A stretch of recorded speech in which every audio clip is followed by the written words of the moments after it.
What were the controversies in Mark Calcavecchia's career at age 64?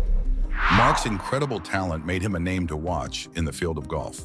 This is a look at the whirlwind of stories that surrounds his illustrious sports career. This will be revealing. Our team skimmed through the pages of the PGA Tour, essentially Sports and Golf Digest, to discover the controversies that made his career so captivating. Don't let go to discover the latest controversy he got himself involved in. What were the highlights of his career? He exhibited his talent in golf as early as his high school years, after winning the Florida High School Golf Championship in 1977. His friendship with Jack Nicklaus's son Jackie only served to fuel his love for the sport. Turning pro in 1981, he experienced his first PGA Tour victory at the Southwest Golf Classic in 1986. After triumphing in a four-hole playoff against Greg Norman and Wayne Grady, he reached the pinnacle of his career by winning the 1989 Open Championship held at Royal Troon. Upon receiving his claret jug, he asked how his name was going to fit on the thing. The funny thing is, he almost did not play the tournament because he and his wife were expecting their first child. He was only persuaded by his wife to fly to Scotland to play, and boy was he glad he listened to her. At the official World Golf Rankings, he spent 109 weeks in the top 10 between 1988 and 1991. He won the Phoenix Open thrice in 1989, 1992, and 2001. His margins of victory in these tournaments were the three largest he recorded in his career. His winning in 2001 set the scoring record for the tour of 32 birdies in 72 holes and finishing at 28 under par. In 1992, he registered the lowest back nine of 29 in the Masters, a record he shares with David Toms, who achieved the feat in 1998.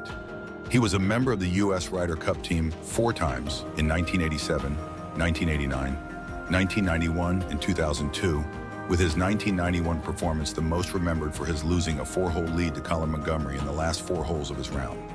Not knowing his team would still win the Cup, he broke into tears, thinking he caused his team's defeat. In 2009, he set a PGA Tour record of 9 consecutive birdies from the 10th through the 18th hole during the second round of the RBC Canadian Open. He joined the Champion Tour in 2010 while continuing to play a limited PGA Tour schedule that includes the Open Championship. Mark secured 13 PGA Tour victories in the span of his illustrious career. He also won 13 times in other professional golf events. Now that we know his golf legacy, it's time to take on the juicier stuff. Stick around to know the latest intrigue involving him. What were some of the controversies he was involved in during his career? After a poor shot at the 18th hole of the European Open, Mark slammed his club into the ground with enough force to capture the attention of the crowd. He punctuated his frustration with some expletives that certainly were not fit for primetime television. Tournament officials had no recourse but to issue him a cash fine for his outburst. Mark's win at the 1987 Honda Classic triggered what is known as the first square grooves controversy. The controversy sprung from his using a ping-eye 2/8 iron with square grooves.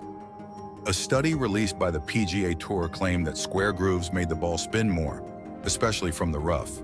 Claiming that square grooves changed the nature of the game, the PGA Tour banned them in 1990. Some agreed with the PGA, declaring that square grooves did give golfers an advantage, especially when stopping balls on greens or backing them up from a wet rough. Others opined that the PGA ban was an overstatement. Karsten Manufacturing, the maker of the Ping Eye 2, did not take the PGA Tour ban sitting down.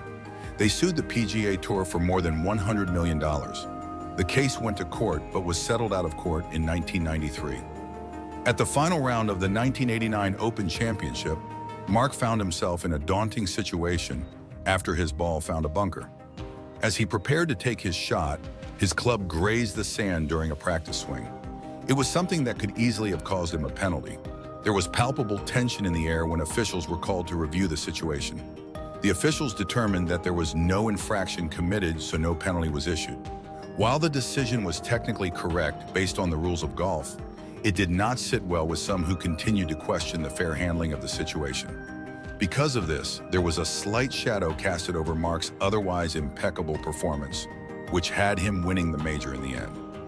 At the 3rd hole of the second round of the 1989 Nissan Los Angeles Open, Mark slammed his driver onto a concrete path bordering the hole after being disgusted with his tee shot. Unfortunately, the head of his driver broke with such velocity that it flew near a woman's head and halfway into the 18th fairway. Together with others in the gallery, the woman's husband, Brian, yelled at Mark, who mumbled an apology and continued with his game. Brian informed the tournament officials about the incident, who proceeded to send a letter of clarification to Mark, who did not respond within the required 14-day span. An undisclosed fine or penalty was then imposed on Mark based on the known facts. At the 1989 Players' Championship, Mark and his playing partner, John Daly, were fined for not exerting their best effort. Cited for fast play, the duo toured the course in 2 hours and 3 minutes during the final round. Mark argued that Greg Norman and Mark O'Meara played their final round at the 1988 Nabisco Championships in 1 hour and 24 minutes and were merely warned but not fined. Mark admitted being fined $100,000, but added that he appealed the fine by sending a letter of apology to the PGA. When asked, the PGA said they never received his letter. On the personal side, there was his divorce from his first wife, Cheryl, which unfolded under the glaring media spotlight instead of being a private matter. It was far from being a simple legal affair with heated disputes over finances, alongside allegations of infidelity. This turned the situation into a circus, with the media having a field day scrutinizing the details and fueling speculation on the toll it would take on Mark's focus on his game. In the end, Mark found a way to move forward, even remarrying into a more stable and happier family life with Brenda Nardecchia. Like many competitive athletes, Mark occasionally showed frustration on the course.